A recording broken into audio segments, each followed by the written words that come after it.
నమస్తే అండి. నేను వాణి. ఈరోజు మనం డి. కామేశ్వరి గారు రచించిన 'సమాంతర రేఖలు' అనే ఒక మంచి కథను విందాం. హాయ్! అంది ఫోన్‌లో గొంతు. ఎన్నేళ్లైనా ఆ గొంతు గుర్తే నాకు. పావని గొంతు పెగిల్చుకొని ఆ ఒక్క మాట అనగలిగాను. పర్వాలేదే గుర్తుపట్టారే. పేరు, అడ్రసు చెప్పుకోవాలేమో అనుకున్నాను. అవతల నుంచి నవ్వు. ఎక్కడి నుంచి? ఇండియా ఎప్పుడొచ్చావు? ఎక్కడున్నావు? ఈ ఊరొచ్చావా? ఉద్వేగం గొంతుని నొక్కేస్తుంటే పెగుల్చుకొని అన్నాను. అదంతా తర్వాత. ముందు మీ అడ్రస్ చెప్పు. అక్కడికి ఎలా రావాలో ఈ డ్రైవర్కి చెప్పు. ఓ గంటలో వస్తా. కలిసి భోంచేద్దాం. భోంచేస్తూ కబుర్లు చెప్పుకుందాం. వండే ఓపిక లేకపోతే హోటల్కి వెళ్దాం. వద్దు వద్దు అన్నట్టు శ్రావణి మాట మర్చిపోయాను. అది హోటల్లో మనల్ని కూర్చోనీయదు. ఇల్లే బెటరు. కందిపొడి, ఆవకాయ, చారు, పెరుగు చాలు. ఏం వండకు అంటూ చెప్పేసి ఫోను డ్రైవర్కిచ్చింది. ఎలా రావాలో గుర్తులు చెప్పి వంటింట్లోకి పరిగెత్తాను. వండిన వంట, కూర, పప్పు, పులుసు ఉండనే ఉన్నాయి. దానికి ఉడకబెట్టి వేయించిన బంగాళాదుంపల కూర ఇష్టం. 4 బంగాళాదుంపలు కుక్కర్లో పడేసి ఉల్లిపాయలు తరిగి వేయించేశాను. ఊరగాయలున్నాయి. ఏదన్నా స్వీట్ ఉంటే. ఇవన్నీ ఇప్పుడు కుదరవు. ఇది ఇన్ఫార్మల్ లంచ్. మరొకసారి భోజనానికి పిలిచి విందు భోజనం పెట్టొచ్చు. గబగబా మొహం కడుక్కొని ఇస్త్రీ చీర కట్టుకొని డ్రాయింగ్ రూమ్లో పేపర్లు, పుస్తకాలు అవి సర్దుతూ ఉండగా సుడిగాలిలా రానే వచ్చి చుట్టేసింది. ఆంటీ అంటుంటే దాని కళ్ళల్లో నీటి పొర. తెలియకుండానే కళ్ళు నిండాయి. కౌగిలించి విడివడి నా మొహం చూసి సారీ, వెరీ సారీ. నాకు ఇక్కడికి వచ్చే వరకు, మా పద్మత్త చెప్పే వరకు మీ వారి సంగతి తెలియలేదు. సడన్గా పోయారటగా. ఎలా ఉన్నారు?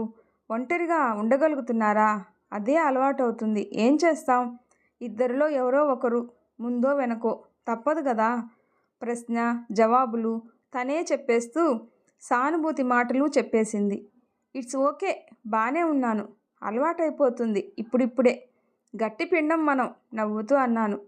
బాగా చెప్పారు. అలాగే ఉండాలి ఈ రోజుల్లో. ఎవరికెవరు అన్నట్టు డిటాచ్మెంట్గా ఉండడం నేర్చుకోవాలి. భుజం తట్టి చేయి పట్టుకొని సోఫాలో కూర్చోబెట్టింది. అప్పుడు చూశాను శ్రావణిని. సోఫాలో కూర్చొని మా ఇద్దరి వంక ఆశ్చర్యంగా చూస్తున్న 2 ఏళ్ల పాపని. తెల్లగా బొద్దుగా ముద్దుగా ఉంది. పొట్టి జీన్స్ కట్టు, తెల్లటి బ్లౌజు వేసుకొని ప్రకటనల్లో బేబీలా ఉంది. నీ కూతురు ఎంత బాగుందే, నీలానే ఉంది ఎత్తుకుంటూ అన్నాను. కొత్త మొహం చూసి బిక్కమొహం పెట్టి తల్లివైపు వాలిపోతూ చేతులు చాచింది. కూతుర్ని అందుకొని it's okay honey, aunty is my best friend లాలిస్తూ ఒళ్ళో కూర్చోపెట్టుకుంది. ఏంటసలు ఏమైపోయావు ఇన్నాళ్ళు?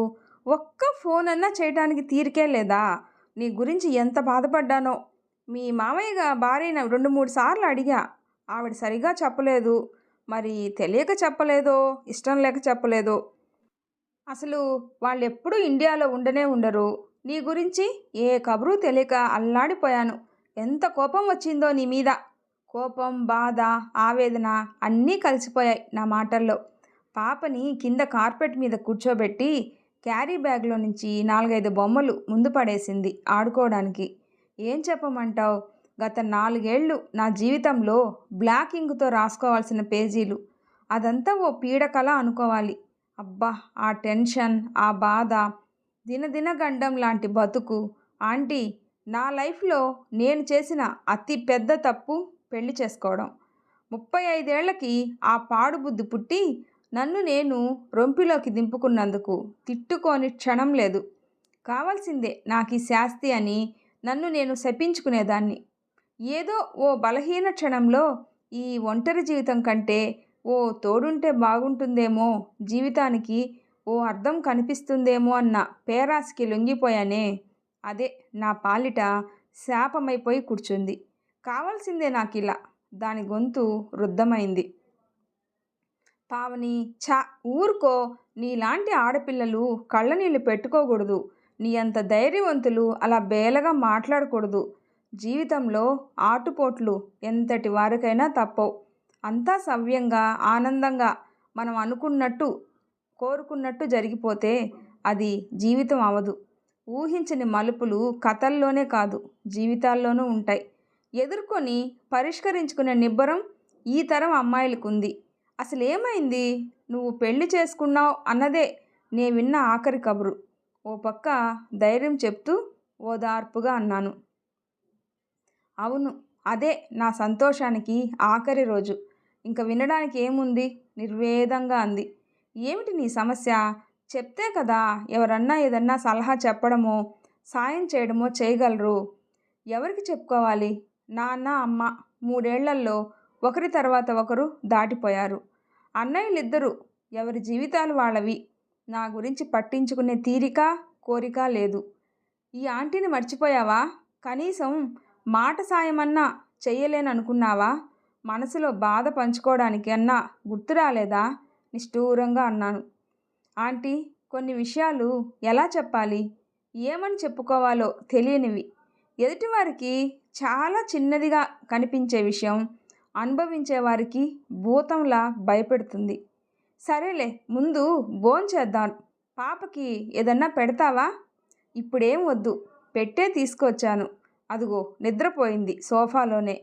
పాపని లోపల పడుకోబెట్టి ఇద్దరం భోంచేస్తూ పక్క మీద వాలి లేచి టీ తాగుతూ పావని ఉన్న 4 గంటల్లో మొత్తం 4 ఏళ్ల కథ విడతలు విడతలుగా చెప్పుకొచ్చింది. కాసేపు ఆవేశం, మరి కాసేపు ఆవేదన, మరి కాసేపు నిస్పృహ, నిర్వేదం, రకరకాల భావాలు ఆమెను ముంచెత్తాయి. నీ పెళ్ళి వరకు తెలుసు. 35 ఏళ్లకైనా పెళ్లి చేసుకున్నావు. ఏదో లైఫ్లో సెటిల్ అయ్యావు. ఓ తోడు దొరికింది అని సంతోషించాను. ఆ పెళ్ళి నీకు ఆనందాన్ని ఇవ్వకపోగా ఉన్న మనశ్శాంతిని కూడా పోగొట్టుకోవడం నిజంగా బాధగా ఉంది పావని. చెప్పానుగా, బుద్ధి తక్కువ పని చేసినందుకు నన్ను నేను చెప్పుతో కొట్టుకోవాలి. ఏదో అమ్మ పోయే వరకు నా పెళ్లి చింతతోనే పోయింది అని ఆవిడికి చేతిలో చెయ్యేసి మాటిచ్చానని. సరే, 35 ఏళ్ళు స్వేచ్ఛగా నా ఇష్టానుసారం జీవించాను. ఈ ఒంటరి జీవితము బోరు కొట్టి మార్పు కావాలనిపించి తప్పటడుగు వేశాను. తప్పటడుగు అని అప్పుడు తెలియదు కదా. కొలిగ్ అంటావు, తెలిసినవాడంటావు. మరి అతని గురించి నువ్వేం గ్రహించలేకపోయావా? అతని వ్యక్తిత్వం మైనస్ పాయింట్లు గుర్తించలేకపోయావా? అతని స్వభావాన్ని ఎందుకు అర్థం చేసుకోలేకపోయావు? ఆంటీ, పెళ్ళయ్యే వరకు అంతా మంచివాళ్లే. గర్ల్ ఫ్రెండ్గా ఉన్నన్ని రోజులు లోపాలేం కనపడవు. ఆ పెళ్ళి అన్న 2 అక్షరాల పదంతో మొహానికి కప్పుకున్న మాస్క్ తొలగి నిజరూపాలు బయటపడతాయి. భార్య అనగానే స్వంతం, ఏమనడానికైనా ఓ హక్కు ఉంది అనుకుంటారు మగాళ్ళు. యువతలి మనిషికి ఓ వ్యక్తిత్వం, ఇష్టాయిష్టాలు ఉంటాయని గుర్తించరు. ఇది వరకు ఆడవారైతే మరో గతి లేక, ఆర్థిక స్వాతంత్ర్యం లేక సహించేవారేమో. ఇప్పుడు అలా ఉండాలంటే ఎలా ఆంటీ? చేసుకోక పెళ్లి చేసుకున్నావు. కాస్త సర్దుకొని కాపురం నిలబెట్టుకుంటే బాగుంటుంది అని మా తరం వాళ్ళు అంటాం. కానీ దానికి ఎంత ఆత్మాభిమానం పణంగా పెట్టాలో, ఎంత మనసు చంపుకు బతకాలో నాకు తెలుసు పావని. కానీ ఇప్పుడు పాప కూడా ఉంది. తల్లి తండ్రి ఇద్దరి మధ్య పెరగాలి పిల్లలు. రేపు పెద్దదై తండ్రిని దూరం చేశావని నిన్ను నిందించకూడదు కదా. ఏ మొగుడో ఓ మొగుడు, ఇంట్లో మరో మనిషి తోడు నీకు అవసరం. అందులో ఇప్పుడు పాప ఉంది కదా. ఏదో మేలిగో డబ్బు మనిషి తన ఆధిపత్యం చెల్లాలి అనే తత్వం తప్ప మరీ చెడ్డవాడు కాదు అని నీ మాటలను బట్టి అర్థమవుతుంది. కొంతవరకు సర్దుకోవచ్చేమో, మరొక ఛాన్సు అతనికిచ్చి చూడొచ్చేమో. ఆలోచించు. కొన్ని షరతులతో కాపురాన్ని నిలబెట్టుకోవచ్చేమో. షరతులతో, ఒప్పందాలతో కాపురాలు సాగుతాయా ఆంటీ? ఆలుమగల మధ్య అండర్స్టాండింగు, అన్యోన్యత లేని అది ఓ కాపురమేనా ఆంటీ? ఇద్దరం గిరిగీసుకొని ఒకరినొకరు గీత దాటరాదు అన్న ఆంక్షలతో ఓ ఇంట్లో కలిసి ఎలా బతకాలంటీ?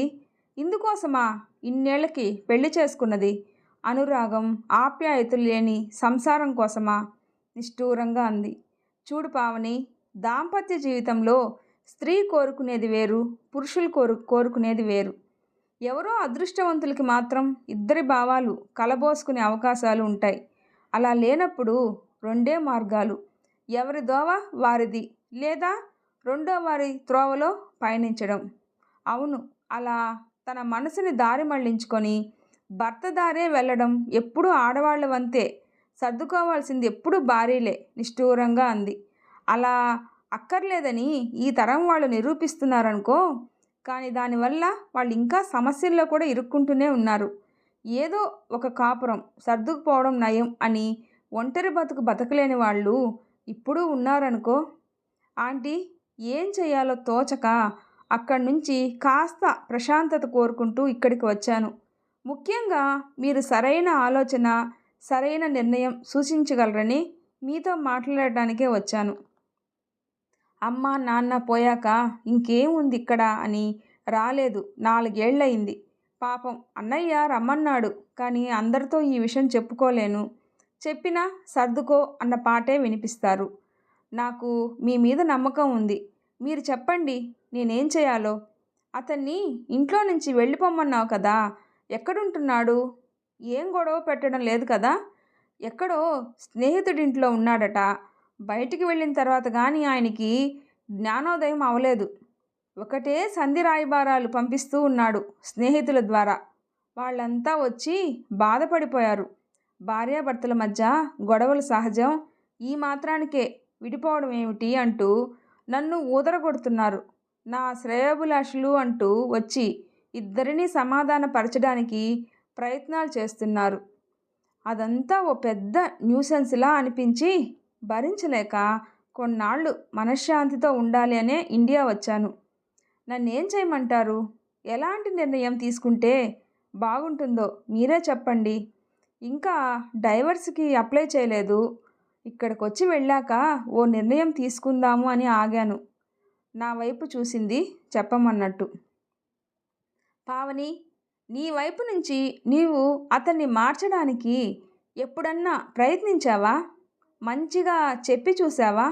కాస్త నువ్వు తగ్గి ఉంటే అతను తగ్గి మారేవాడేమో. నువ్వు అతన్ని లెక్క చేయకపోవడంతో మరింత రెచ్చిపోయాడేమో. ఆంటీ, 2 ఏళ్ళు అన్నీ సహించి భరించాను. ఏ 2-3 నెలలు కాస్త తిన్నగా ఉన్నాడో ఏమో. తర్వాత పొర విడిచేసిన పాములా తయారై నిజరూపం చూపించడం మొదలుపెట్టాడు. డబ్బు కోసం గొడవ, ఏ పని చేసినా తప్పులెంచడం, తన మాటే నెగ్గాలి, తనన్నదే కరెక్టు, నాకు ఏం తెలీదు, జవాబిస్తే పొగరు, ఊరుకుంటే నిర్లక్ష్యం, ఏది కొన్నా దుబారా, సంపాదిస్తున్నాను అని పొగరు, ఆడదాన్నై ఉండి వంట రాదు, మగవాళ్లతో అంతలా పూసుకు తిరిగి మాట్లాడనవసరం లేదు, అందరి ఆడవాళ్ళు నాలా ఉండరు, మాటల్లో మృదుత్వం లేదు, చేతల్లో లేఖితనం, డబ్బు కౌపీనం, జీతమంతా తన చేతిలో పెట్టాలనే కౌపీనం, ఒంట్లో బాగోలేకపోయినా ఓ సానుభూతి మాట లేదు. అన్నింటికీ మూలం భార్య పట్ల ప్రేమ అనురాగం లోపించడం. అలాంటి భర్తతో 2 ఏళ్ళు కాపురం చేశాను. సర్దుకుంటూ గొంతు రుద్ధమైంది. ఎవరినీ లెక్క చేయకుండా తన స్వంత నిర్ణయాలు మంచైనా చెడైనా తీసుకొని దాని పర్యవసానం తను భరించగలిగే మనస్థైర్యం ఉన్న పావనిని ఇంత బేలగా ఎప్పుడూ చూడలేదు. చదువు విషయం, అమెరికా వెళ్ళడం, పెళ్లి చేసుకోను అనే నిర్ణయం, అన్నింటిలో ఎవ్వరి మాట వినకుండా తనకు మంచిది అని తోచింది చేసే పావని ఈనాడు ఈ పెళ్లి వలన పాపం ఎంత బేల అయిపోయింది. అలాంటి అమ్మాయికి తనలాంటి వాళ్ళు ఇవ్వగలిగిన సలహా ఏముంటుంది? సర్దుకు బతుకు అని చెప్పడం ఎంతవరకు న్యాయం? అలా అని పిల్లని పెట్టుకొని ఒంటరిగా ఇంకా ఎంతో ఉన్న ఈ జీవితాన్ని ఈదగలదా? ఇన్నేళ్ళు వచ్చి ఒక పిల్ల పుట్టి ఈ వయసులో ఇంకో పెళ్లి చేసుకోవడం అంత సులువా? చేసుకున్న పిల్లని స్వంత తండ్రిలా చూసుకోగలడా? మళ్ళీ ఇంకో వలయంలో చిక్కుకోవడం అవదా? పావని ముందు 2 మార్గాలు. పిల్ల కోసం, తోడు కోసం అతనితో కాంప్రమైజ్ అవ్వడం, కొన్ని షరతులతో, లేదంటే విడిపోవడం. ఏది చెప్పాలి? తనలాంటి వారు తనపై ఇంత నమ్మకం, గౌరవం ఉంచినా ఆమెకు ఏం జవాబు చెప్పాలి? ఇద్దరి మధ్య వయసులో తల్లి కూతుర్లకు ఉండాల్సినంత తేడా ఉంది. చిత్రంగా ఇద్దరి మధ్య ఇంత అనుబంధం ఏర్పడటం మాకే ఆశ్చర్యంగా ఉంటుంది. ఇంటర్ 2వ సంవత్సరం చదువుతూ ఉండగా పావనిని ముందు చూశాను. మా పక్క అపార్ట్మెంట్ కొనుక్కొని వచ్చారు ఆ కుటుంబం. కొద్ది రోజుల్లోనే మా 2 కుటుంబాలు దగ్గరయ్యాం. వంటలు, పిండి వంటలు, ఇచ్చిపుచ్చుకోవడాలు, కలిసి బజారుకెళ్ళడం, సెలవులొస్తే కలిసి పేకాడటం. పిల్లలిద్దరూ ఆంటీ అంటూ చనువుగా వచ్చి పుస్తకాలు తీసుకువెళ్ళడం. పావని తల్లి కూతురు మాట విననప్పుడల్లా నా దగ్గరకొచ్చి కంప్లైంట్ ఇస్తే ఇద్దరికీ సంధి కుదర్చడం, పావనికి నచ్చచెప్పడం. పావని ఇంటర్ తర్వాత ఇంజనీరింగ్ అయ్యి అమెరికా వెళ్తానంటే పెళ్లి చేసుకొని వెళ్ళమని తల్లి తండ్రి బలవంతం చేస్తే, పావని మొండికేస్తే అమెరికా పంపను అని తల్లి నిరాహార దీక్ష. ఇద్దరికీ నచ్చచెప్పి పెద్దవాళ్ళు మీరు మొండికేస్తే ఏదైనా అఘాయిత్యం చేస్తుందేమోనని నచ్చచెప్పి వీసాకి పంపడం. సెలవులకి వచ్చినప్పుడల్లా ఆ తల్లిదండ్రులు పెళ్ళని పోరు. పావని నచ్చినవాడు దొరకలేదు అని ఇద్దరూ వాదించుకోవడం. తండ్రికి హార్ట్అటాక్ వచ్చి పోవడం, కూతుర్ని జీవితంలో స్థిరపడమని తల్లి ఏడుపు. పావని చేత ఎలాగో అనిపించడం. తల్లి పోవడంతో 10 ఏళ్ళు పావనికి నాకు మధ్య వయసు తేడా మాయమై స్నేహితుల్లా మాట్లాడుకుంటూ పావని ప్రతి చిన్న విషయం తనకు చెప్పి సలహాలు అడగటం. పావని ఆఖరికి పెళ్లి చేసుకుంది అన్న కబురు తర్వాత 3-4 ఏళ్ళు ఏ కబురు లేదు. ఆఖరికి ఇలా పావని రావడం ఇప్పుడే చెప్పాలి. నెల రోజుల తర్వాత ఒక పెద్ద ఈమెయిల్ పంపింది పావని. మనసును చంపుకొని వ్యక్తిత్వాన్ని పాడే ఎక్కించేసి ఆత్మాభిమానానికి చితిపేర్చేసి అభిమానానికి తిలోదకాలిచ్చేసి కర్మకాండ పూర్తి చేసి ఆత్మలేని శరీరంతో రాజీకి వచ్చేశాను. శ్రేయోభిలాషులందరి సూచనలతో కాపురానికి ఓ అగ్రిమెంట్ రాయించుకున్నాను. షరతులతో గిరిగీసుకున్నాం. మనసులు కలవవు, మనుషులం కలిసి బతుకుతాం. ఓ కప్పు కింద కాపురం. వండుతాను, పెడతాను. సగం జీతం ఆయనకివ్వాలి. ఇల్లు ఆయన నడుపుతారు. నా దారికి అడ్డురారు. ఆయన దారికి నేను అడ్డు రారాదు. పాప ఇద్దరిది. ఎవరెంత ప్రేమ వంతులేసుకు ఇచ్చేది కాలమే తేల్చాలి. పెద్దయ్యాక పాప తూచుకొని తేల్చుకుంటుందేమో. ఆంటీ, ప్రతిదానికి ఓ నేచురేట్ పాయింట్ ఉంటుంది. ఆ స్థితికి వచ్చానిప్పుడు. నాకు ప్రశాంతత కావాలి. నాకింకా దేనికోసం పోరాడి సాధించాలి అన్న తపన లేదు. హాయిగా నా పాపతో ఆడుకుంటూ దాని ముద్దు ముచ్చట్లు చూసుకుంటూ ప్రశాంతంగా బతకాలి అని ఉంది. వాదనలొద్దు, దెబ్బలాటలు వద్దు. ఏదో ఉద్యోగం చేసుకుంటూ, ఉద్యోగము వద్దు వదులుకోవాలనే ఉంది. కానీ ఉద్యోగం లేకుండా ఈ మనిషి ముందు ప్రతి రూపాయికి చేయి చాపాలన్న ఆలోచనే భయం అనిపించి ఉద్యోగం వదల్లేను.